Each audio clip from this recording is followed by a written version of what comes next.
නමෝ තස්ස භගවතෝ අරහතෝ සම්මා සම්බුද්දස්ස නමෝ තස්ස භගවතෝ අරහතෝ සම්මා සම්බුද්දස්ස නමෝ තස්ස භගවතෝ අරහතෝ සම්මා සම්බුද්දස්ස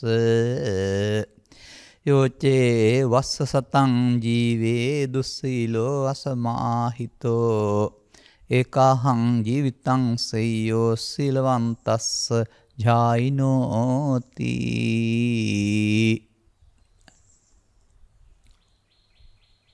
ඉත හැඳින්වීමේ මේ සඳහන් කළා වූ ධර්මානුශාසනාවේ සදහැවර අනුග්‍රහක දායකත්වයෙන් දරන්නා වූ බෞතුන් ප්‍රමුඛ මෙම ධර්මානුශාසනාව නැරඹීමට ශ්‍රවණය කිරීමට තේරුම් ගැනීමට ඉඩකඩ වෙන්කොට සිටින්නා වූ සදහැබර පින්නතනේ අනුග්‍රහක බෞතුන් අපට නිවනට උපනිශ්‍රේ වන ධර්මානුශාසනාවක් කරන ලෙස ආරාධනා කරමු කියලා තමයි ඇරයුම් කරලා තිබෙන්නේ. මේ ගැන මම යම් දවස්වල අදහසුත් ඉදිරිපත් කරනවා. මන්දයත් සමාජයේ හුරු පුරුදු කළ පසුබිමක් තුළ මරණයෙන් පසු ලබන නිවනකට අනාගත බුදුරයා ලබා දෙන ඉදිරියේ ලබා ගන්න නිවනකට තවත් ඉතින් කියනවා නිවන කියන්නේ මොකක්ද කියලා දන්නේ නැති නිවනකටපත් වෙන්න මේ සිහිනවන සමාජයක් නැති වෙන්නේ. ඒ බඳු තත්ත්වයක් තුළ ක්ලේශ ධර්මයන් ජීවිතයට දුක් ගෙනත් දෙන්නේ. ක්ලේශ ධර්මයන් ප්‍රහීන කිරීමයි ආගමික ජීවිතය කියලා කියන්නේ. වර්ධනය කරගන්න නැත්නම් ප්‍රහීන කරගන්න තරමට ජීවිතේ නිවිලා ගත කරන්න පුළුවන්. ඒ නෙවෙයිම ජීවිතය තුළ තියෙන දෙයක් අතිසුන්දර දෙයක් වශයෙන් පිළිගන්න අය අර දෘෂ්ටි බාධක සියල්ල බිඳ හරිමින් මේවා පිළිගන්න අය සමාජයේ ඉන්නවා. ස්ත්‍රී පුරුෂ ගිහි පැවිදි ભેදෙන්තරව. ඒ නිසා තමයි අපට මෙම ආරාධනය මෙහෙම ලැබෙන්නේ. එතකොට එහි තියෙන වාසිය කුමක්ද? අනාගත සමාජයේ හැදුනයි කියලා වසර 1.19කට පස්සේ ඇති වෙන සමාජයේ හැදුනයි කියලා එහි ප්‍රතිලාභ අපට ලැබෙන්නේ නැහැ. මේ සුන්දර දිවයින මේ සුන්දර ලෝකය මිනිසුන් විසින් මිනිසුන්ගේ ක්ලේශ ධර්මයන් විසින් අපිරිසුදු කරනු ලබනවා, වනසනු ලබනවා. වනසමින් ඉන්නවා. ඒන් ගලවා ගැනීමට මිනිස් චිත්ත සංතානය ක්ලේශයන්ගෙන් හැකිතාක් දුරට මුදවා ගන්න ඕන. මොකද මේ වැරදි මිනිසුන් කරනවා කියලා කතා කළාට මිනිසුන් මෙහෙවන්නේ ක්ලේශ ධර්මයන් විසින්. ක්ලේශ ධර්මයන්ගේ පාලනය, ක්ලේශ ධර්මයන්ගේ සංසිඳීම ගමට, රටට, සමාජයට, හදවතට, ආර්ථිකයට හැම දෙයකම හොඳයි. ඒ නිසා ඒ තමන් හික්මන ජීවිතයකට ප්‍රිය කරනවා කියන එකයි නිවනට උපනිශ්‍රණ ධර්ම දේශනාවක් කියන ඉල්ලීමේ ගැඹුරු අර්ථය. තමන් අවංක වෙන්න, තමන් බුදුන් වහන්සේ වදාළ පරිදි ජීවිතය සකසා ගන්න කැමති කියන එකයි ඒකෙන් කියවෙන්නේ. එහෙම පිරිස් වැඩි වෙන තරමට මාරයාට රජ කරන්න තියෙන ඉඩකඩ ඔවුන්ගේ හිත්වල නැතුව යනවානේ. දැන් මේ සිත්වල රජ කරන්නේ මාරයා. පෘථග්ජනයගේ සිත්වල රජ කරන්නේ මාරයා. ඔවුන් මෙහෙවනු ලබන්නේ මාරයා විසින්. මාරයා කියන්නේ කෙනෙක් නෙමෙයි, මාර බල වේගය. එතකොට තථාගතයන් වහන්සේ තේරුම් ගත්ත දේ තමයි මිනිසාට දුක් ගෙනත් දෙන්නේ මේ මාර බල වේගයයි. ලෝකෙ නෙමෙයි. එතකොට මාර බල වේගයේ ජීවිතය තුළ පරාජය කිරීම තමයි බුදුන් වහන්සේත් කළේ. මාරයා පරාජය කරනවා කියන ඕක. උන්වහන්සේ අනතුරුව සමාජයට පැහැදිලි කළෙත් මේ අසාර්ථක ඇති නොවන ලෞකික වින්දනයේට පැදිහත් වෙලා අතෘප්තිමත් භාවයේ නොලබා ජීවිතාවසානයේ දෙතනින් යන්න තැනකුත් හදා ගන්නවා. කරගන්න ඕන වැඩේ කරගත්තේ නැත්නම් සසර ඇවිදින්න පාරක් හදා ගන්නවා. ඔවුන් හිතනවා සසර ඇවිදලා කොහෙන් හරි නිදහස් වෙන්න තැනක් තියෙනවායි කියලා. නෑ. බුද්ධෝත්පාදයකට, බුද්ධ භූමියකට ඇවිදින් සදහම් හමුවේ අනුගමනය කිරීම තුළින් තමයි භව ගමනේ නිමාව Tamanට සනිටුහන් කරගන්න වෙන්නේ. ලබාගත්තේ මේ ජීවිතයේ මේ භව ගමන යන්නද නිමා කරගන්නද කියන එක Taman තීරණය කරන්න වෙනවා. දැන් අපිට මෙහෙම කියමුකෝ නාසයේ අත ගන්න පුළුවන් කමක් දැන් තිබෙනවා. අනේ මට දැම්ම නාසයේ අත ගන්න ඕන නැහැ මම ඔළුව වටේ අත යවලා නාසයේ අත ගන්නම් කියන එක ලේසි වැඩක්ද අපහසු වැඩක්ද? අන්න ඒ වගේ අනන්ත සංසාරයක මොන ආගම මොනක જાතියක ඉපදුනත් අර ලෝකෙන් සිදුවෙන බලපෑම් මත තමන්ගේ චිත්තේ හට ගන්නා වූ ක්ලේශ පරිදාහය වළක්වන්න බෑ. ඒ දුක විඳින්නම ඕනේ. ඒක එක පුද්ගලයාට පෞද්ගලිකව තියෙන දෙයක්. ඒක පිළිබඳව තේරුම් ගත්තාම ඒන් හිත මුදවා ගන්න, ඒන් ජීවිතේ මුදවා ගන්න. එහෙම නැත්නම් තමන්ගේ ඇත්ත తත්වය මතු කර ගන්න. ඔය අත්තානං කියන වචනේ තේරුම තමා කියන අර්ථයෙන් තමා කියන්නේ ශරීරයට නෙමෙයි. අත්ත ආත්ම ඇති හැටියක් තියෙනවා. ඒ ඇති හැටිය දකින්න තමයි ලබාගත් ජීවිතය තුළ කැම්බීම් ඇඳුම් පැළඳුම් යාන වාහන රැකියාව වගකීම් ඉටු කරමින් ආගමික වශයෙන් කළ යුතු දේ කියලා සමාජය කල්පනා කරන්න පුරුදු වෙන්න ඕන. අඩුපාඩුකම් ටික ඔක්කොම තියාගෙන අදාළ දිනේට අදාළ පූජනීය ස්ථානයේ යන එක, අදාළ වැඳ පිදුම් කරන එක, අදාළ ශ්‍රීත් ටික කරන එක ආගමික ජීවිතය කියලා ලෝකෙ ඔක්කොම හිතනවා. බෞද්ධත් එහෙම හිතනවා. පන්සිල් ගන්නවා නම්, පොයට පන්සල් යනවා නම්, මල් පහන් පූජා කරනවා නම්, දානි දෙනවා නම්, කඩන පින්කම කරනවා නම්, වෙසක් දන්සල් දෙනවා නම් දැන් හරියි. ඔව් ඒවා යහපත් ක්‍රියා. ඒවට විපාක නැත්තේ නෑ. එහි විපාකයත් ඒකේ ආත්මාර්ථයද පරාර්ථයද තියෙන්නේ කියන චේතනාව තුළ වෙනස් වෙනවා. ඒක පරෝපකාරය සඳහාමද? එහෙම නැත්නම් ඒක ආත්මලාභයේ ජනප්‍රියත්වයේ තව මොනහරි කෛරාටික ප්‍රාර්ථනයක් නම් ඒ විපාක වාරේ එහෙම තිබෙන්නේ නැහැ. නමුත් ওই බාහිර ක්‍රියාකාරකම් මොනවා කළත් ක්ලේශ පරිදායෙන් ඇති වෙන දුක ඕවෙන් මිදෙන්නේ නැහැ. ඒක යට කරගන්න ඒ වෙනුවට වෙනස් සුඛයක්කට හුරු වෙනවා වරුණාම ක්ලේශ පරිදාහයට අවශ්‍ය මුහුණ දීම ආමිෂ පූජාවේ ප්‍රතිඵලයක් වශයෙන් සිදු වෙන්නේ නැහැ. ඒ නිසා තමයි ආමිෂ පූජාවට වඩා ප්‍රතිපත්ති පූජාව උතුම් කියන්නේ. ආමිෂ පූජාවෙන් ලැබෙන විපාකයේ ලෞකිකයි ආයු වර්ණසක් බල. ප්‍රතිපත්ති පූජාවෙන් ලැබෙන විපාකයේ ක්ලේශ පරිදාහය සංසිඳෙනවා ලෝකෝත්තරයි. සහ නැති නොවන සුළුයි. මේ කරුණු සවන් දීම තුළින් තේරුම් ගත්තම මේ බුදුරු පැහැදිලි කරලා තියෙන බණ කියලා කියන්නේ කයි කතන්දර ඉතිහාස කතා නෙවෙයි. ඔබ දුකටපත් වෙන ආකාරය, ඔබේ කායික චෛතසික ක්‍රියාකාරීත්වය පිළිබඳව ඔබ නොදන්නා වූ විවරණයක් කරමින් මේ විවරණේ යන පැත්තට යන හේවත් වැරදි පැත්තට යන ස්වභාවය නවතා අනුසෝතගාමිත්වය නවතා පටිසෝතගාමිත්වයක් තුළින් ඔබ සැනසීම නැමැති භූමියක් කරා දැවෙන්නේ තැවෙන්නේ නැති භූමියක් කරා ඔබේ ජීවිතේ මෙහෙවන්ට කියා දෙන එකයි අක්ඛාතාරෝ තථාගතා නැත්තම් තථාගතවරු මාර්ගෝපදේශකයෝ කියන එකේ තේරුම. ඒ මාර්ගෝපදේශක පරපුර බුදුරජාණන් වහන්සේගෙන් ආරම්භ වුණා වූ පරපුර භික්ෂු භික්ෂුණී උපාසක උපාසිකා වශයෙන් තමයි එන්නේ පරපුර. ලංකාවේ නම් මහා විහාර පරපුර කියලාත් කියනවා. එතකොට මේ පරපුර ඔබට පෙනෙන්නේ සිවුරුපටියෙන් හෝ සිවුරෙන් මේක පවත්වාගෙන යන බව. නමුත් ඇතුළතිනුත් පරපුරක් තියෙනවා මම දකින්නට. වෙද මහත්මයා වෙදකමක් දැනන් ඉන්නවා ඒක ගමට අත්‍යවශ්‍යයි. හදිසිකති ජීවක කියන එකේ තේරුම ඒකයි. කාටවත් මරණයටපත් වෙන්න දෙන්නේ නැහැ බේර ගන්නවා. නමුත් වෙද මහත්මයා මරණයටපත් වෙනවා. මොකද්ද ප්‍රතිකර්මය? වෙද මහත්මයාට නොමිරී ඉන්න බෑ. වෙද මහත්මයා දරුවෙක් හදලා දරුවාට නිසි කාලයේදී වෙදකම දෙනවා. දරුවා දැන් ශිල්පී ඉගෙනගෙන ඉන්නවා. වෙද මහත්මයා ඉන්නතුරු පියාට තියෙන ගෞරවය නිසා ලොකකම් කරන්න යන්නේ නැහැ. දැන් නැහැ වගේ ඉන්නවා. නැත්තම් සහාය දෙනවා.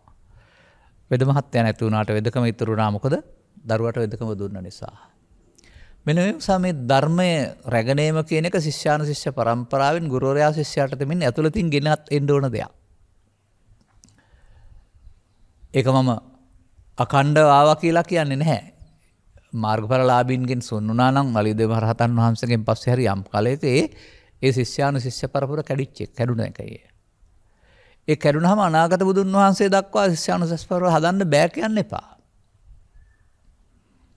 උත්සාහවන්තයෝ ඉන්නවා නම් විමුක්තායතන සූත්‍රයේ සඳහන් කාරණා පහෙන් එකක උත්සාහයේ ප්‍රතිඵලයක් වශයෙන් ආපහු ඒ බුදුන් හෙළි කළ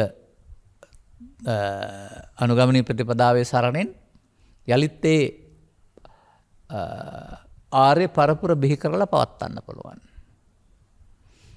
බුදුදහමේ සුන්දරත්වයේ වැටහෙන කෙනෙකුට කවදාවත් මේක වළලන්න හිතෙන්නේ නැහැ. ඒකට සීමා පනවලා ඉවර කරන්න නෙමෙයි ඕනකම තිබෙන්නේ. අවුරුදු දහස් ගණනක් ලක්ෂ ගණනක් ඉදිරියට ඊළඟ බුදුරයා කවද පහළ වෙද්ද දන්නේ එතකල් උපදින මිනිසුන්ට මේ චිත්තසංතානගත දුක නිමාගෙන ජීවත් වෙන්න ඕන මග එලි කරන සමයක් වශයෙන් ඒ හැමදාම සමාජයේ රැඳෙන්න ඕන කියලා තේරුම් ගත්ත අය කල්පනා කරනවා. ඒ නිසාමයි තෙර පරපුර කටපාඩමින් පවත්වනාවේ සහ සංගායනා කරලා ඒවා සුරක්ෂිත කළේම. අනාගත පරපුරටත් දායාද කරගන්න. ඉතින් සම්බුද්ධ සසුනේ නැත්තම් ඉගැන්වීමේ සසුන කියන්නේ ඉගැන්වීමේ සුරක්ෂිතභාවය සඳහා අනුගමනය කළා වූ ක්‍රියාමාර්ගයේ ඉතිහාසයේ පුරා ಭಾರತೀಯ සංකාවට ඔබට දකින්න හම්බ වෙනවා. ඒ කා සඳහාද? මා සඳහා සහ ඔබ සඳහා. එබැවින් ඒ කරපු ක්‍රියාවට වඳින පුදින ගෞරව කිරීම වැරදි නැහැ නරක නැහැ. නමුත් ඒට සීමා නොවි ඒන් ප්‍රතිඵල ගන්නෙ කොහොමද කියන එක ඔබේ අවධානයට යොමු වෙන්න වෙනවා. එබඳු කරුණක් පැහැදිලි කරන්න තමයි මම මේ පුංචි ගාතාවක් ගත්තේ. ඔය මව්පියන්ට වදිනකොටත් කියන්නේ ආයුදීගං වස්ස සතං කියලා. වස්ස සතං සත වර්ෂයක් වර්ෂ 100කට වඩා ආයුෂ දීර්ඝ වෙන්න කියලා ප්‍රාර්ථනා කරනවා. අපි මේකද වස්ස සතං ජීවේ. සියවසක් යම් කිසි පුද්ගලයෙක් ජීවත් වෙනවද? හැබැයි ඒකේ තියෙනවා වැඩක් නැහැ කියලා ඒ ජීවත් වෙන විදිය කොමක් නිසාද? ඔහුගේ චර්යා රටාව එකෙන් පෙන්නනවා. උදාහරණයක් විතරයි පුද්ගලයෙක් ගැන නෙමෙයි පෙන්වන්නේ. දුස්සීලව අසමාහිතෝ. එහෙම ජීවත් වෙලා වැඩක් නැහැ. දවසක් ජීවත් වෙන්න පුළුවන් නම් බුදුරජාණන් වහන්සේ වදාළ පරිදි සීලවන්තස්ස සහ ජායිනෝ. අර අසමාහිතෝ කියන එකේ අනිත් පැත්ත තමයි ජායිනෝ. එහෙනම් මේකේ තියෙනවා දුස්සීලෝ අසමාහිතෝ සීලවන්තස්ස ජායිනෝ කියන පද හතරේ තේරුම ගැඹුරට හොයාගන්න. නිකම්ම ඉතින් විභාගෙට ලියනකොට පොතේ තියෙන එක ලියන්න පුළුවන් කාට හරි. ඔබටත් අර්ථ දක්වන්න පුළුවන්. නමුත් ඊට වඩා එහාට යන්න වෙනවා.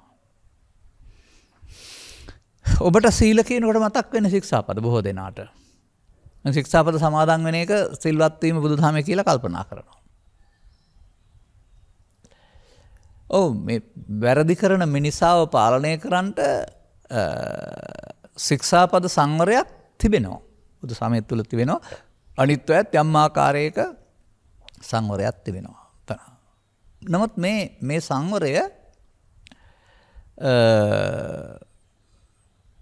පිටපැත්තෙන් ඇති කරන ලද පාලනයක් කරනවාම ඇතුළතින් එහි මුල් ගලවා දැමීමක් නෙවෙයි. එතකොට ඔහු පොරොන්දු වුණාට පොරොන්දුව ඔහු අතින් කැඩෙන්න තියෙන ඉඩ කඩ වැඩි. මම දවසක් ඔකට උදාහරණයක් වහතුන් මරන්නේ නැහැ කියලා කියනවා. ඔව් ගෙම්බෙක් එහෙම නැත්නම් කබරගොයෙක් එහෙම මරන්න නැති වෙන්න පුළුවන්. නමුත් හාවෙක් මීමින්නෙක් හම්බ වුණොත් ශික්ෂාපදේ අමතක වෙනවා. අර මාංශ ලෝභය ඒ මොහොතට අර ශික්ෂාපදේ ඉක්මවා අර වැඩේට පොළඹවනවා.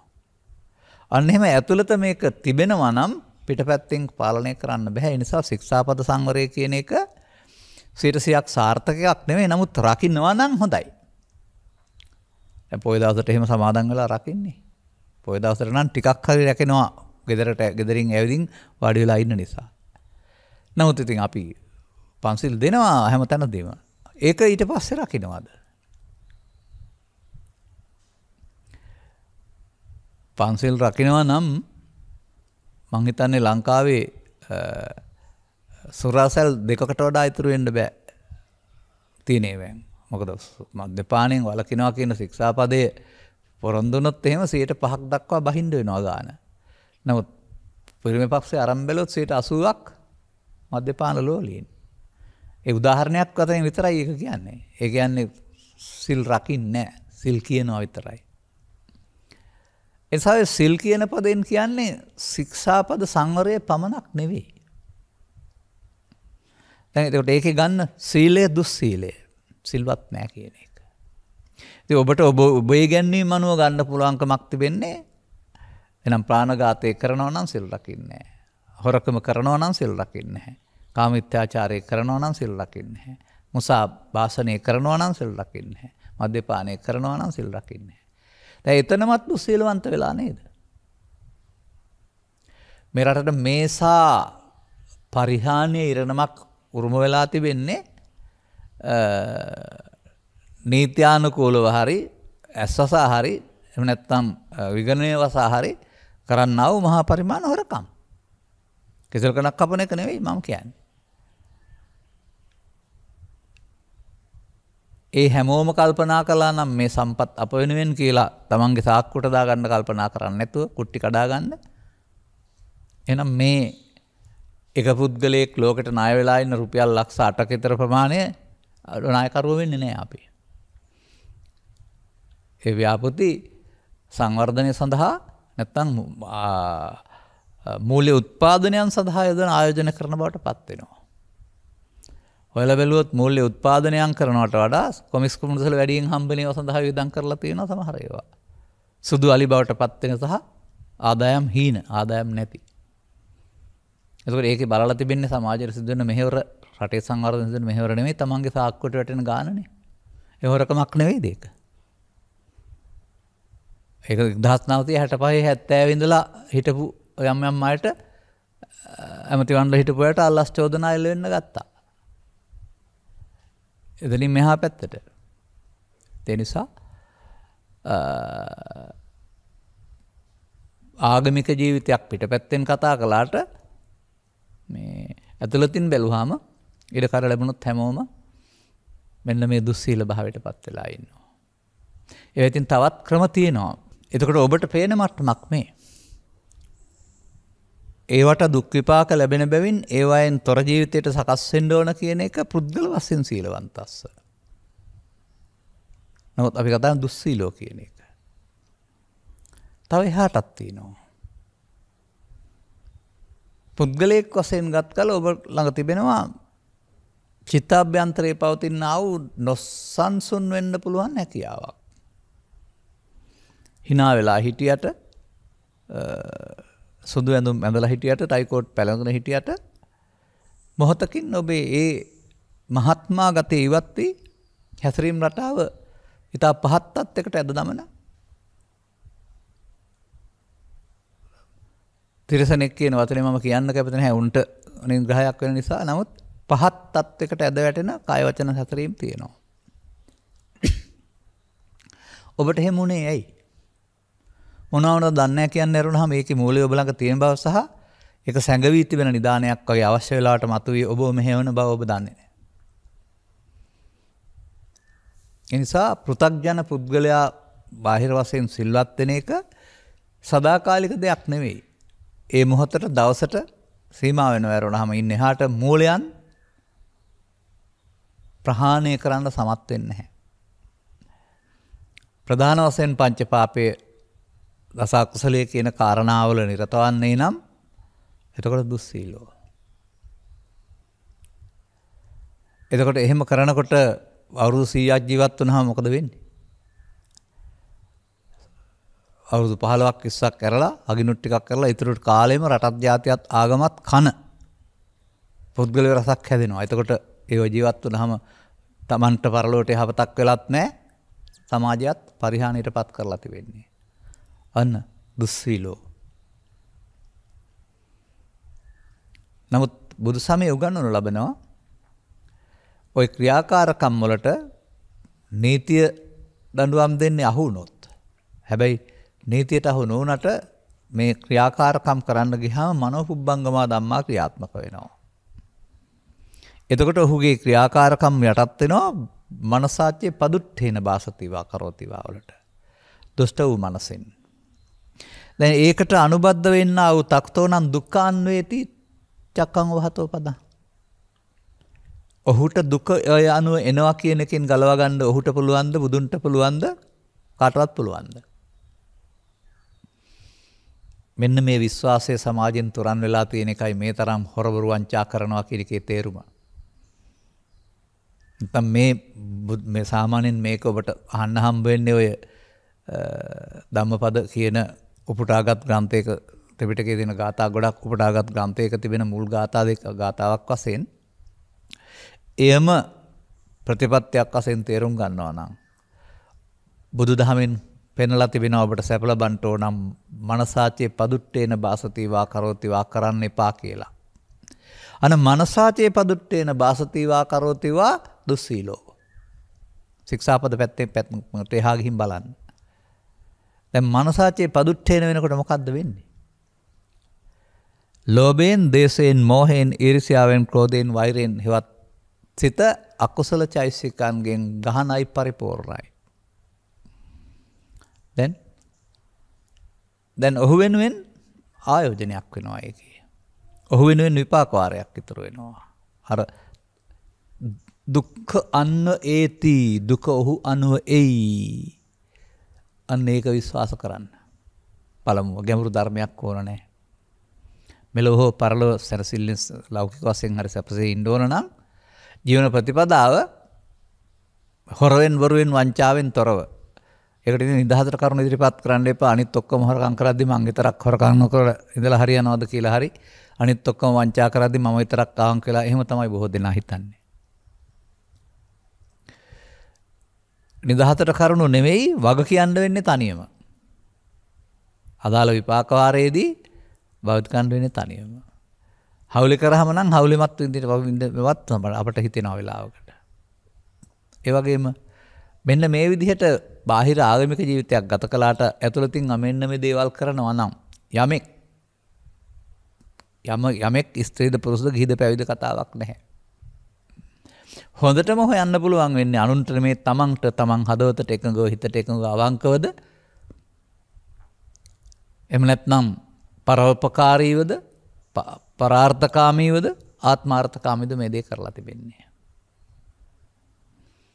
අන්න එහෙම මේ විනිශ්චයක් දෙන ක්‍රමයක් මේකේ පවතින්නේ.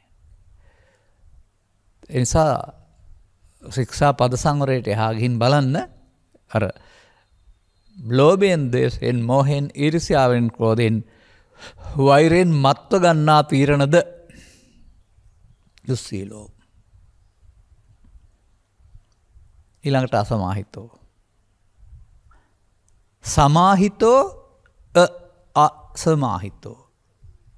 සමාහිතෝ කියනවා සංසිඳී සංසුන්ව. අසමාහිතෝ කියනවා සංසුන් නැතිව.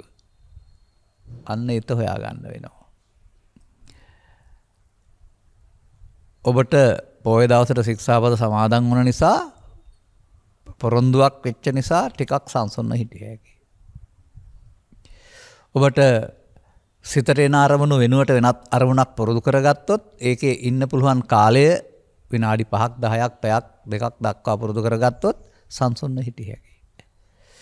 නමුත් මේ සැබෑවටම සමාහිත වෙලා නෙමෙයි. අසමාහිත වෙන්න තියෙන ඉඩ කඩ ඈත් කරලා යටපත් කරලා මග ඇරලා. මේ නිසා මේ පෘථග්ජන පුද්ගලයා මම දකින්නේ වෙලා වෙනතුරු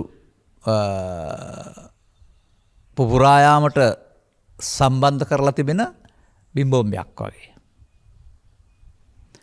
එහෙමත් නැත්නම් රත් වුණාම ජලය ටික ගින්දර ටිකක් නිමා දමන්න සමත් උතුරමින් රත් වෙමින් තියෙන වතුර හැලියක් වගේ. වතුර වේසමක් වගේ වතුර සාස්පානක් වගේ. කොයි වෙලාවෙ උතුර ඇයිද දන්නේ නැහැ.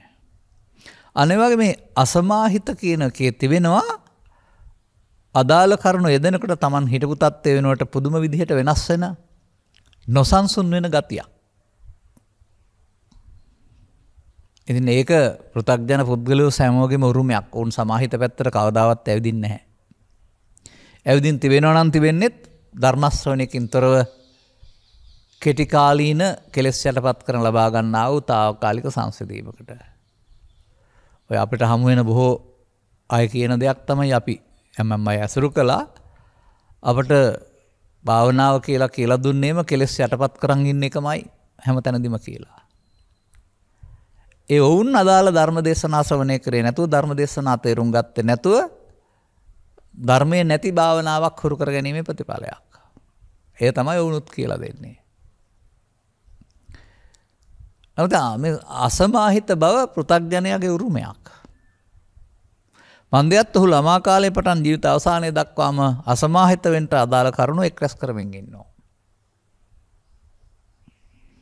වෙනසා අවවේදී වැස්සේදී පින්නේදී ලාභේදී අලාභේදී තව විවිධ කාරණාවලදී ඔහුගේ මහත්මා භාවය ඔහුගේ ඉවසිලිවන්ත භාවය බිඳී යනවා. ඒ කියන්නේ කලබල වෙන්න ඕන කාරණා ටික සැඟවී තිබෙනව ඇරුණාම උඩින් ගත කරන නිවුණ වගේ ජීවිතය ව්‍යාජයක්. එතකොට මෙන්න මේ ඔබ සතු මේ தত্ত্বය තේරුම් ගන්න. ඔබට මේ ලෝකෙ සිදුවෙන හැම දෙයක් දෙසම උපේක්ෂාවෙන් බලාගෙන ඉන්න පුළුවන්. එමත් නැත්නම් අපි කියමුකෝ මාධ්‍යක ප්‍රවෘත්ති විකාශනයක් කරනවා. ඒකේ ප්‍රිය දේවල් අප්‍රිය දේවල් ගැටෙන දේවල් විනාශකාරී දේවල් හැම ඔක්කොම මේවට අදාළ විදිහට ඔබ අදහස් දක්වමින් ඒවා සමග ඇලෙනවා ගැටෙනවා ඇරුණාම ඒවා ඔබට පාලනය කරන්න බෑ. ලෝකෙ සිදුන දේවල්. දැන් අදහස් දැක්වයි කියලා විරුද්ධ වුණයි කියලා කරන්න දෙයක් නැහැ. ඔබට මධ්‍යස්ථව බලන් ඉන්න පුළුවන්ද? බෑ මම දකින්නේ නැහැ. ඒවත් සමග වාද විවාද. ඒ කියන්නේ ඒවට දක්වන්න ප්‍රතිචාර ඔබට තිබෙනවා. අනේ විදිහට සංසුන්න බලන්න බෑ අසමාහිතයි. ඒක දන් දුන්නයි කියලා සිල් රැක්කයි කියලා ඒ අසමාහිත බව දුර වෙන්නේ නැහැ. දන් දුන්නා නම් සිල් රැක්කා නම් විපාක වාරයක් තියෙන්න පුළුවන්. ඒක අපි බැහැර කරන්නේ නැහැ. ඒක වෙනම ලැබෙන ආයවර්ණ සැප බල ඇරුණාම අර අසමාහිත බව සංසිඳවන මාර්ගයක් වෙන්නේ නැහැ.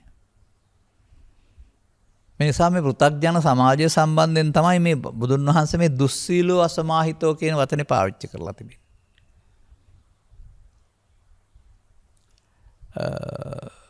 සාමාන්‍යයෙන් භාවනා කියන වචන ගැන අහපුවම සමහරු උත්තරයක් දෙනවා සිතේ ඒ කාරණක තබා ගැනීම භාවනාව කියලා. ඒක ඊට ප්‍රාථමික පුංචි දෙයක්. මොකටද ඒ කාරණක තබා ගන්න? වැඩක් නැති වෙලාවට නම් එහෙම පුළුවන්. නමුත් ඔබට කරන්න වැඩ තිබෙනවා නම් ඉඳගෙන ඒ කාරණක තියාගෙන ඉන්න බෑ. නාන්න ඕන, කෑම උයන්න ඕන, ගත පිටි සකස් කරන්න ඕන, රැකියාව කරන්න ඕන, වාහන එලවන්න ඕන.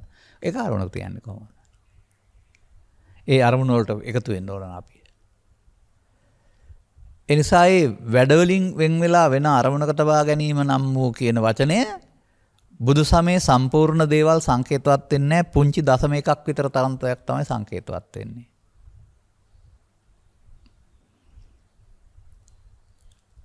නමුත් මෙවෙන් ඉගෙන ගන්න දේවල් තියෙනවා. ඔබ මේ වගේ දෙයක් කරනවා නම් මේකෙන් ඔබට ඉගෙන ගන්න දෙයක් තියෙනවා.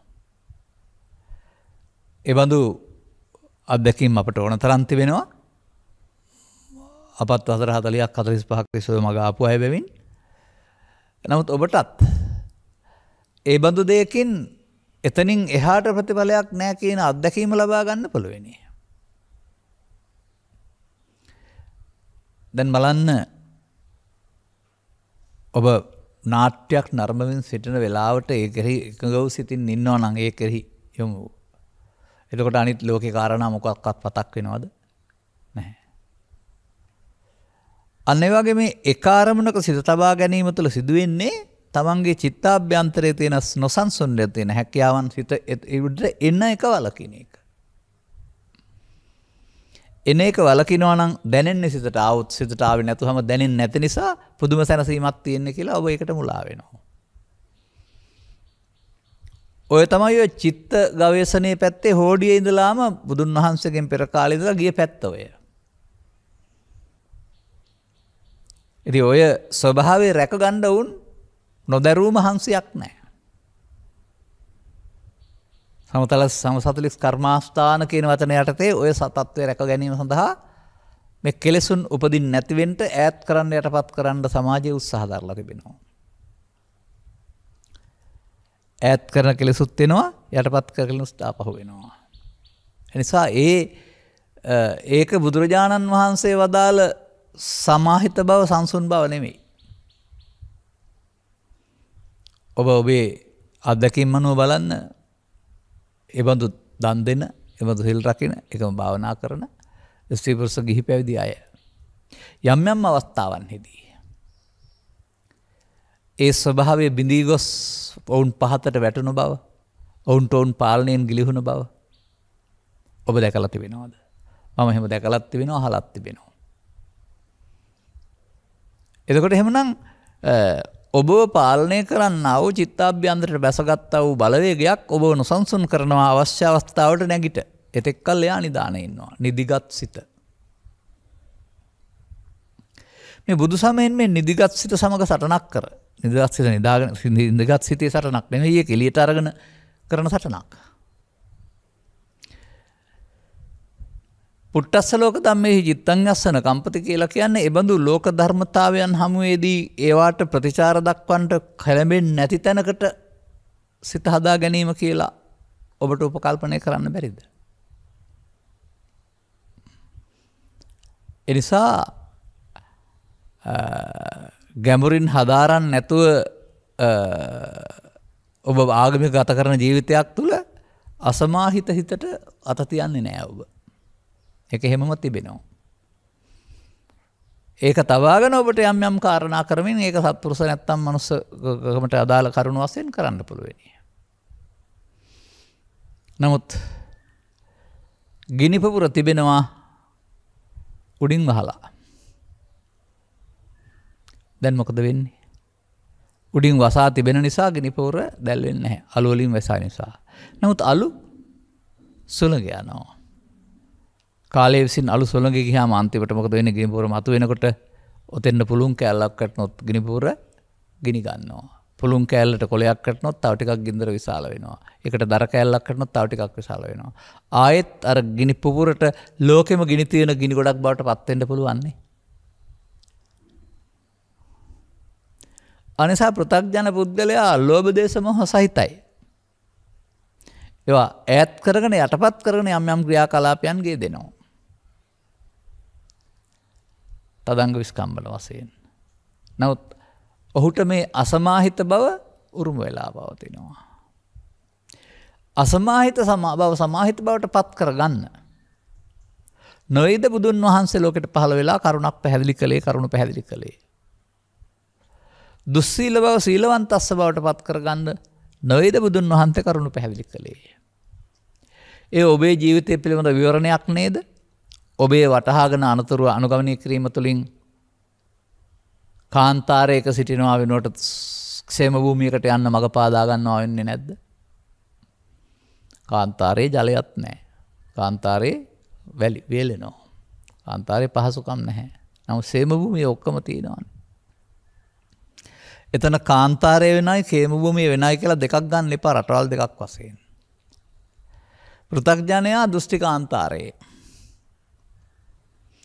එතකොට ඔහුට කාන්තාරයේ තියෙන අපහසුකම් වලට මුහුණ දෙන්න වෙනවා. ආර්ය පුද්ගලයා ක්ෂේම භූමියේ ඒකේ අපහසුකම් නැහැ. මේ එකම ලෝක දුක සහ නිවීම තියෙන්නේ මොකක් නිසාද? දැන් බුදුරජාණන් වහන්සේ හෝ ආර්ය පුද්ගලයෝ ඉන්න ලෝකේ අටලොව දහම තිබුණේ නැතුව නෙවෙයි තිබුණා. නමුත් උන්වහන්සේලා නෙවිලා හිටියා. එතකොට ඒ දහම ගත්තේ නැති අය අටලොව දහමේ දුක් විඳා. දැන් ලෝකේද දුක තියෙන්නේ එතකොට? දුක ගෙනත් දෙන්නේ අසමාහිත තියෙන අයට, සිත තියෙන අයට, සමාහිත තියෙන අයට දුක ගෙනත් දෙන්නේ නැහැ කියන එක ඔබට තේරෙනවද? සාමාන්‍යයෙන් බුදුන් වහන්සේ සම්බන්ධයෙන් උපමාවක් පෙන්නනවානේ. පුණ්ඩරීකං යතා වග්ගු තෝයන නූපලිත්තති. නෙළුම් මලක් යම්සේ හටගන්නේ මඩ ගොඩක. පිපිලා උඩට ආයන් පස්සේ මඩ ගඳ නැහැ. මඩ ගෑවෙන්නෙත් නැහැ ආපහු. දැන් දැන් සුවඳ විහිදවන්නේ. බුදුන් වහන්සේට සම්මා සම්බුද්ධ කියලා කියන්නේ අන්න ඒ වගේ මේ කාම ලෝකේ නැමැති මඩවලේ කෙලෙස් මඩ වැඩේ නිකලෙස්ව ඉන්නා බැවින් කියලා නේද කියන්නේ. ඒක බුදුරජාණන් වහන්සේට විතරක් අයිතියක්, බුදුරජාණන් වහන්සේට පමණක් හිමි පූජනීය දෙයක් කියලා ඔබයින් පහලට වැටෙන්න එපා, ඔබට අහිමි කියන්න එපා. ඔබටත් ඒකම වෙන්න පුළුවන්. මොකද බුදුරජාණන් වහන්සේ කියලා කෙනෙක් මව් කුසෙන් උපන් දරුවෙක්. කුමාරයෙක්, රජ කෙනෙක්, පියෙක්. එතුමන්ට පුළුවන් වුණා ඒ වුණාට අවුරුදු 35න් පෙර නම් දුස්සීල අසමාහිතව තියෙන්නේ නැති. 35න් පස්සේ උන්වහන්සේ මිනිසුන් අතර හිටි මිනිසෙක්. නමුත් උත්තරීතර මිනිසෙක්. මනුස්ස කියලා කියන්නේත් නෑ, අතිමානුෂ කියලා කියන්නේ. නැත්නම් මම මිනිස්සෙකුත් නෙමෙයි, දෙවියෙකුත් නෙමෙයි, බ්‍රහ්මයෙකුත් නෙමෙයි, සක්‍රයෙකුත් නෙමෙයි, යක්ෂයෙකුත් නෙමෙයි, මම සම්මා සම්බුද්ධ කියන වචනයක් පැහැදිලි කළේ. ඒ නිසා ලබාගත් ජීවිතේ මේ ගාථාවෙන් පෙන්වන්නේ අවුරුදු 100ක් ජීවත් වුණාට ඒක ඔබට පරලෝකට යහපතකුත් නැහැ, ඒන් සබාවකට මෙහෙයකුත් නැහැ, දුස්සීලව අසමාහිතව. දුස්සීල අසමාහිතව කියන පද දෙකේ තිබෙනා වූ හානිකර භාවය දුරු කරගන්න සඳහා ජීවිතේ කාලය කැප කරන්න. අනිත් කටයුතු අතහැරලා කාලය කැප කරන්න නෙමෙයි. Tamanට පැවරීති වෙන කාරණා කරගන්න ගමන් මේ ගැන කරන්න. දැන් එතෙන්ට එන්න පුළුවන් නම් ආපු තැන ගැන කියනවා. ඒක අහං දවසක් ජීවත් වෙන්න පුළුවන් නම් සීලවන්තස්ස. සිල්වත් වෙලා අර අසමාහිත වෙනකොට ජායිනෝ කිව්වම ලෞකික ධානය වඩා කියලා ගන්න එපා. ලෝකෝත්තර සංසුන් බවට පත් වෙයි. ඒකනේ බුදුවරු පැහැදිලි කළේ. නැත්නම් අර ලෞකික ධානය කියන පැත්ත බුදුන් වහන්සේ පහළ වෙන සමාජයේ තිබුණානේ. ඔවුන්ගේ මග අසාර්ථක නිසානේ උන්වහන්සේව අතහැරලා තවත් මගකින් ගිහින් හොයාගත්තේ. ඒ නිසා බුදු සමයෙන් පෙන්වනු ලබන මේ සංසුන් බව ඇතුළත හේතු තබාගෙන උඩින් නැති කරන සංසුන් බවක් නොවන බව තේරුම් ගන්න. අදාළ කරුණු යෙදීමෙන් ඇතුළතින් නොසන්සුන් වීමට හේතු නැති නිසා ඇති වෙන සංසුන් බවක්. අර සමාහිත. ඔය තිබෙන්නේ තේසං වූප සමෝ සුකෝ කියලා. ඒවායේ සංසිඳීමේ සැපය. උපසන්නෝ සුඛං සේති හිත්වා ජය පරාජයං කියලා පෙන්නන්නේ. ඒ සංසිඳන පුද්ගලයා සෝසේ වාසය කරනවායි කියලා. මිනිසාට සකීය ජීවිතය තුළ යා හැකි උත්තරීතර දුරක්. මිනිසාට ජීවිතය ලබාගත හැකි උත්තරීතර පදවියකට පත් වෙන්න පුළුවන් මාර්ගය බුදුවරු පෙන්වන්නේ. මිනිසාට කියන්නේ පිරිමියාට නෙමෙයි. මිනිසාට කියන්නේ පැවිදි කෙනාට නෙමෙයි. ස්ත්‍රී පුරුෂ ගිහි පැවිදි ભેදෙන්තර ඕනෑ කෙනෙකුට. අනේ නිසා අපි අවධානය යොමු කරන්න ඕන මේ පෙන්වන සීලවන්තස්ස සහ ජායනෝ කියන්නේ මොකක්ද කියන එක පිළිබඳව.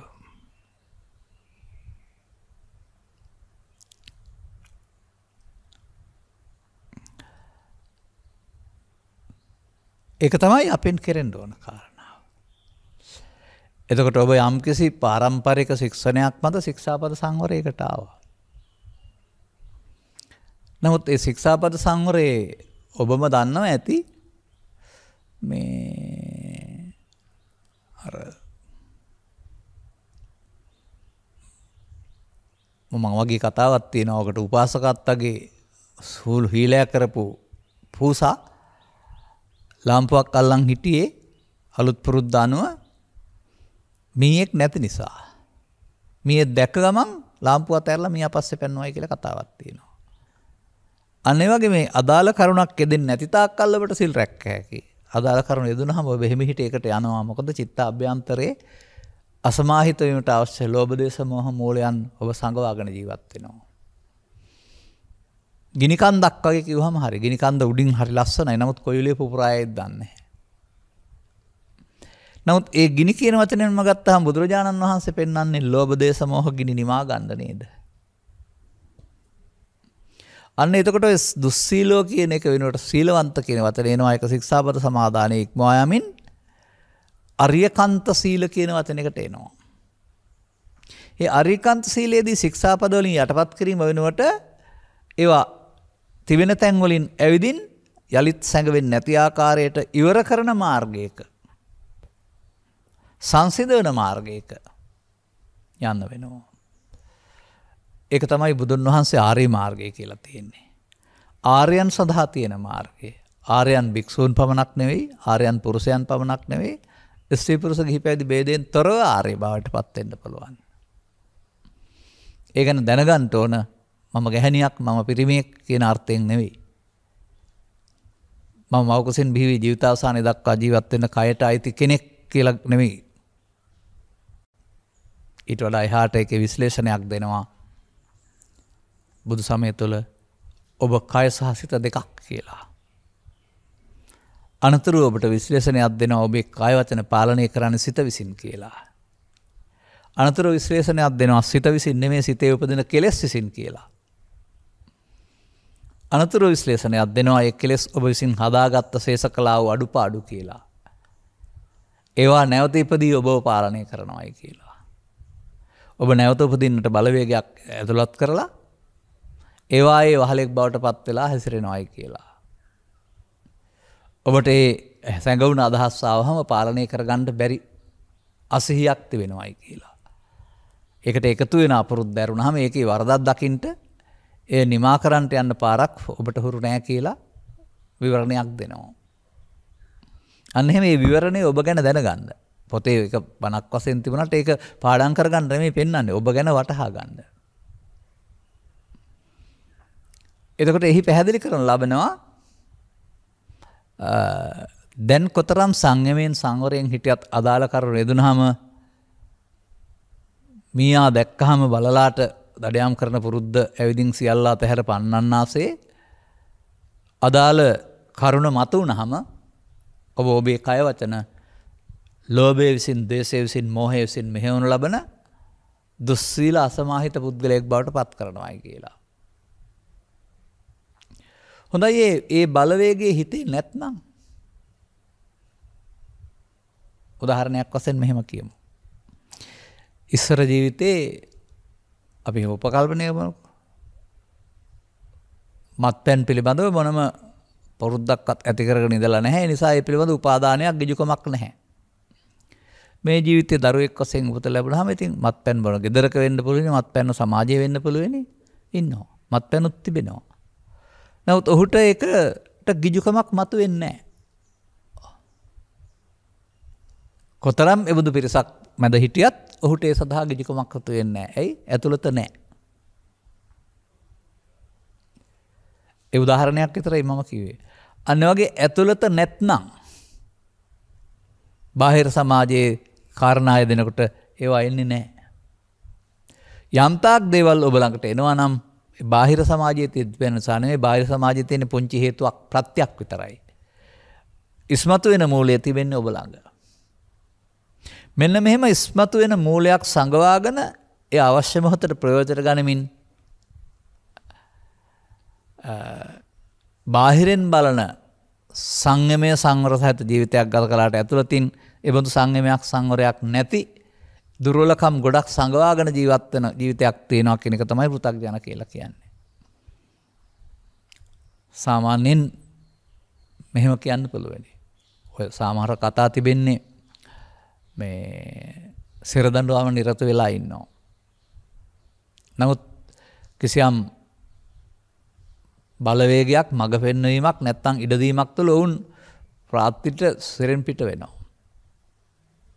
පිට වෙලා ගින් මොනවා හරි අපරාධයක් කරලා ආපහු ඇවිදින් අතන ඉන්නවා. දැන් හොයලා බලපුවම මේ අසිරේ හිටියේ චාසංඛ්‍යාලේ කරන කොහොමවත් ගිහින් නැහැ, වැඩිකාරයා වෙන්නේ නැහැ. නමුත් හොරෙන්නේ ගියේ වැඩේ කරලත් තියෙනවා. නමුත් නීතියෙන් ඔප්පු කරන්න සාධක නැහැ. මොකද මෙයාට ගේට්ටුවෙන් ගිහිනුත් නැහැ. උපකල්පනය කරමු එහෙම දෙයක් වුණායි කියලා. එහෙම යොදාගත්තයි කියලා දාමරිකේ. ඔහු තමයි කරලා තිබෙන්නේ. නමුත් අල්ලගන්න බෑ. අනේ හොරෙන් ගිහින් අපරාධය කරලා එනවා වගේ සැඟවී සිට ඔබේ සිතේ සැඟවී තිබී ඇවිදින් මේ වරද ඔබ ලව්වා කරනවා. මේ නිසා බුදු සමයෙන් පෙන්වනු ලබන්නේ ඔබ සංගවාගත්ත දුර්වලකම් ටිකක් ඔබට දුකට දෙගෙන දෙන බව. ඔබ මිය ආයුතු නැහැ. ඔවුන් මිය ආයුතුයි.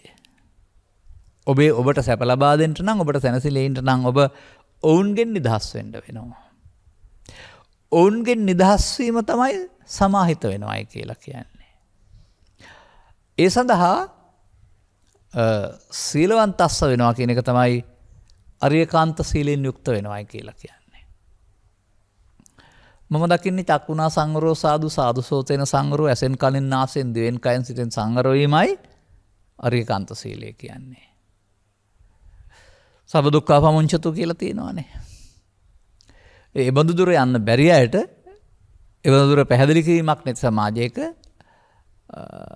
පව්කම් වලින් වැසී ජීවත් වෙනවට වඩා පැය 8ක් හරි දවසක් හරි ශික්ෂාපද සංවරයෙන් හරි වෙන් වෙලා ඉන්න එකේ වරදක් නැහැ හොඳයි. නමුත් ඒ බුදුදහමේ ගැඹුර නෙවෙයි කියන එක තේරුම් ගන්න ඕන. එතකොට දැන් මේ සීලවන්ත වීම සඳහා සීල සූත්‍රයේ සඳහන් කරලා තියෙන කුමක්ද? අන්න එතනින් වචනයක් තව ගන්න පුළුවන් අපිට. ඔය අපි කතා කරන ශික්ෂාපද සංවරයේ සීලවන්ත වීමට වඩා සීලවතා කෝපනායස්මා සාරිපුත්ත කතමේ ධම්මා යෝනිසෝ මනසිකාතබ්බා කියලා දෙකම තියෙනවා ඕකේ. ඒ කියන්නේ සීලවන්තස්ස සහ ජායිනෝ දෙකේම මගේ පාතාපද දෙකේ තියෙනවා.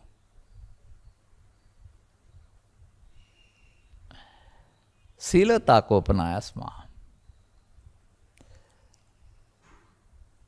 ඇසෙන් කයෙන් නාසයෙන් දිවෙන් කයෙන් කටයුතු කිරීමේදී මේවායෙන් අදාළ කරුණු හමුවේදී නොසන්සුන් වීමට තියෙන ඉඩකඩ චිත්තාභ්‍යන්තරයේ තිබී මතුවෙන වේලාවට ඒ දැක ගැනීමට ඒ හොරා අල්ලා ගැනීමට සතිමත් වෙමින් ඒ හොරාට කියනවා ඉමේ පංච උපාදානස්කන්ධය කියලා. මෙම ඒ මොහොතේ ඇසෙන් කනෙන් නාසයෙන් දිවෙන් කයෙන් කොහෙන් උපන් එක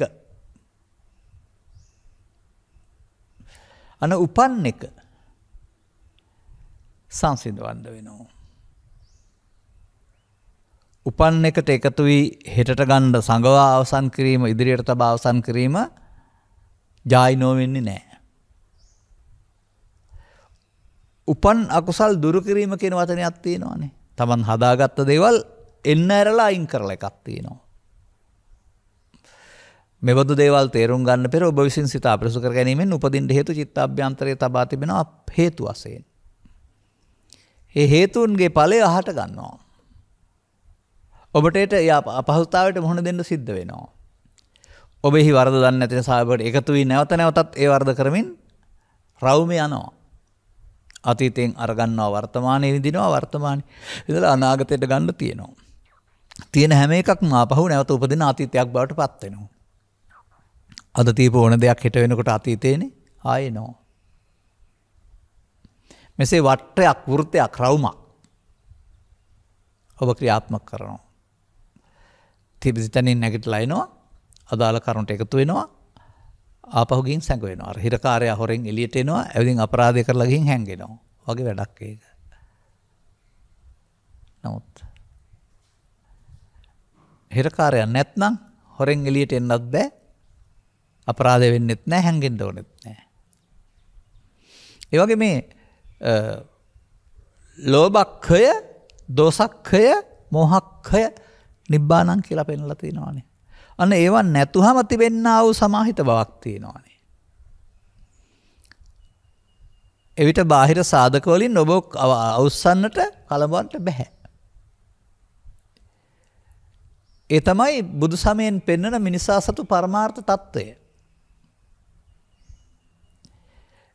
අර දුස්සීලෝ අසමාහිතෝ තැන සිට සීලවන්තස්ස ජායදෝ තැන දක්වා මිනිසා ජීවිතය තුළ යා යුතුයි. දෙපයින් නොවේ. අනුගමනීය ප්‍රතිපදාවක් තුළින්.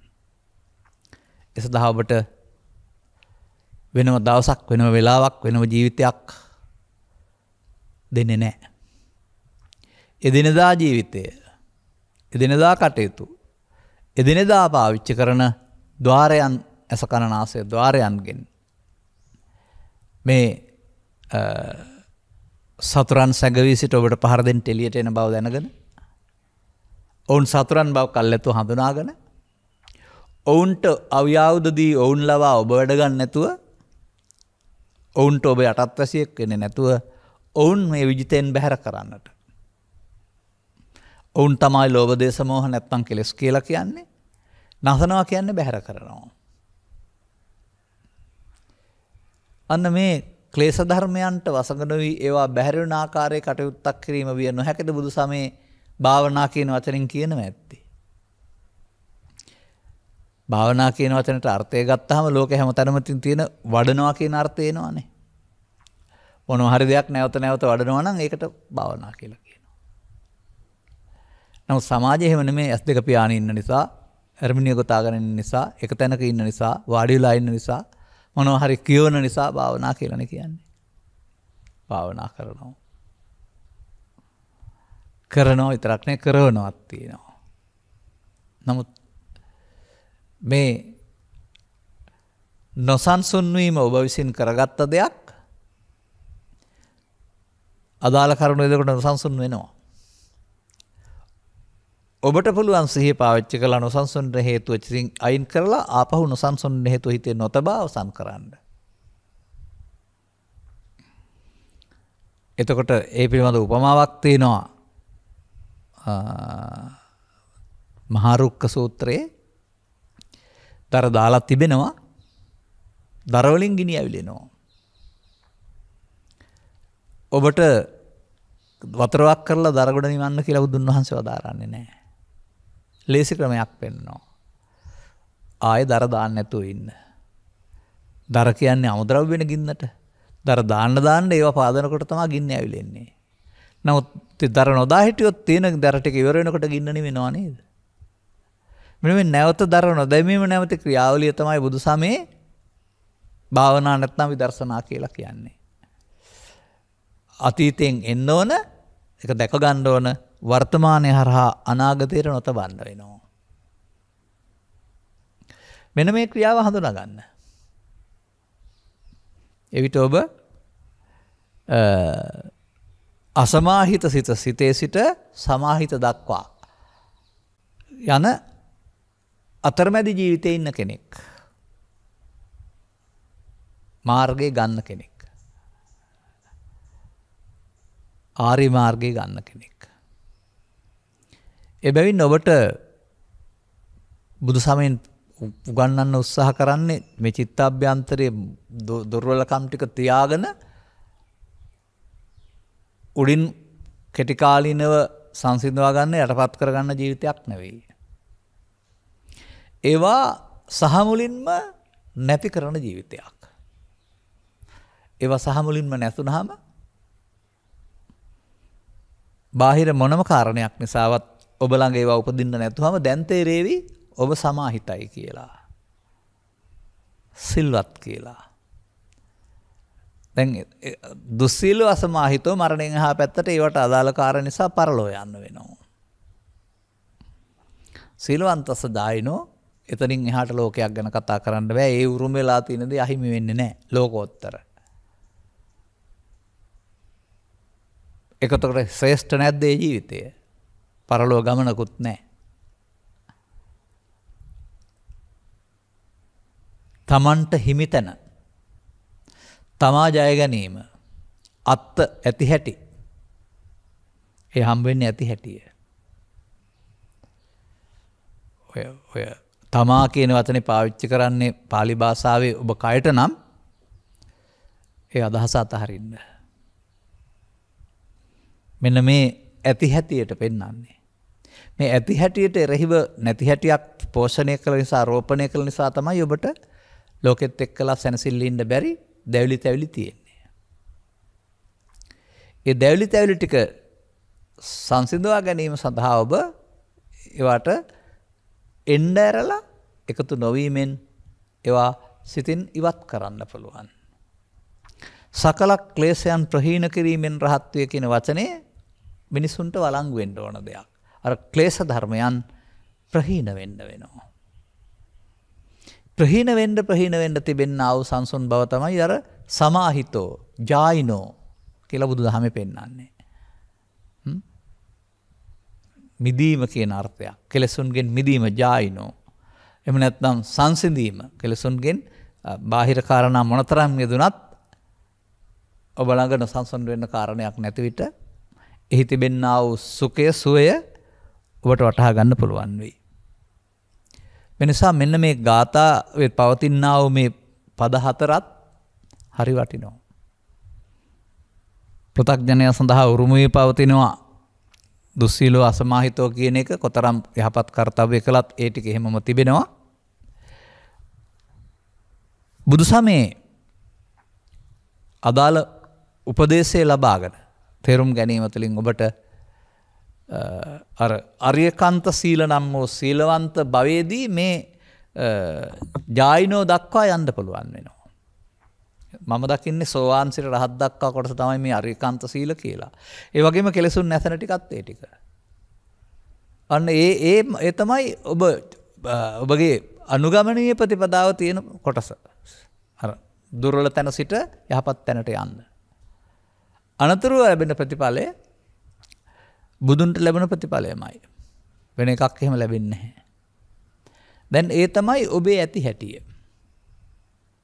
මෙන්න ඔබේ ඇති හැටියෙන් ජීවත් වෙන්න පුළුවන් නම් ඔබ කලබලයටපත් කරන්න, ඔබට රිදවන්න, ඔබ බාහිර බාධපයන් මගින් නොසන්සුන් කරන්න පුළුවන් බලවේගයක් ලෝකේ නැති බව ඔබට ප්‍රත්‍යක්ෂ වෙයි. එතනින් එහාට පරලොවක් තියනවද මෙලොවක් තියනවද ආවේ කොහෙන්ද කොහාටද යන්නේ මේ ඔක්කොම අවලංගු වචන බවට පත් වෙයි.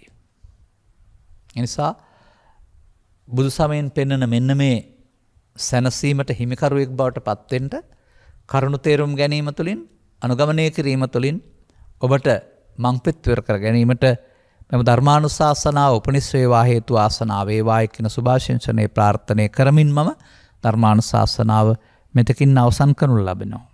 මෙම උතුම් ධර්මදේශනයේ ප්‍රඥානාලිකාව තුළින් විකාශනය කිරීම සඳහා හැදැහැති දායකත්වය දරනු ලබන්නේ අභාවප්‍රාප්ත වෛද්‍ය රේණුකා අබේවර්ධන මෙනවියගේ මෑණියන් වන ආර්යුති අබේවර්ධන මහත්මිය, සහෝදරිය වන අනුගින රත්න මහත්මිය, රජීව් සෙනරත්න මහත්මයා ඇතුළු ශෙහානි සෙනවිරත්න, කිෂානි සෙනවිරත්න යන අය විසින්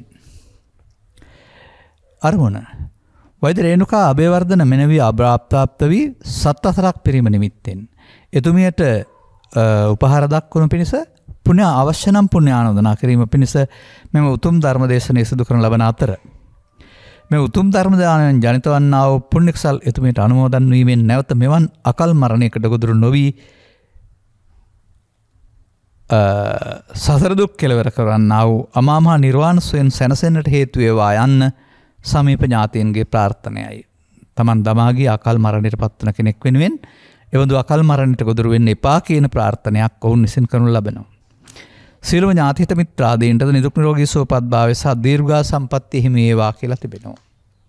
සැබවින්ම අකල් මරණයක් කියලා කියන්නේ Taman ජීවත් සිටියේදී කෙනෙක් පරලෝ යාම සාමාන්‍ය මනසකට තරහා ගන්න පුළුවන් දෙයක් නෙවෙයි.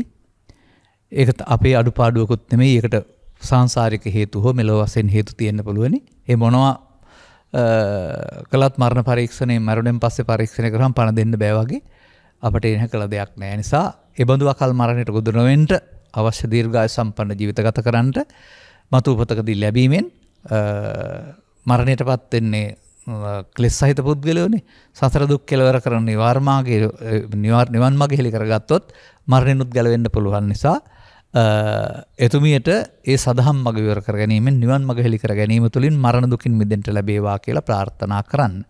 අනුග්‍රහක බවතුන් වශයෙන් කටයුතු කළ ඔබටත් මේ දුස්සීලෝ අසමාහිතෝ චරිතයෙන් මිදී සිලවන්ත ජායනෝ කියන චරිතයට යන මඟ අනුගමනය කරන්න ලැබේවායි කියලා අප ප්‍රාර්ථනා කරනවා. සබ්බීතියෝ වජ්ජන්තු සබ්බ රෝගෝ විනස්සතු මාතේ බවත් අන්තරායෝ සුඛී දීඝායුකෝ බව හැමදෙනාටම තෙරුවන් සරණයි.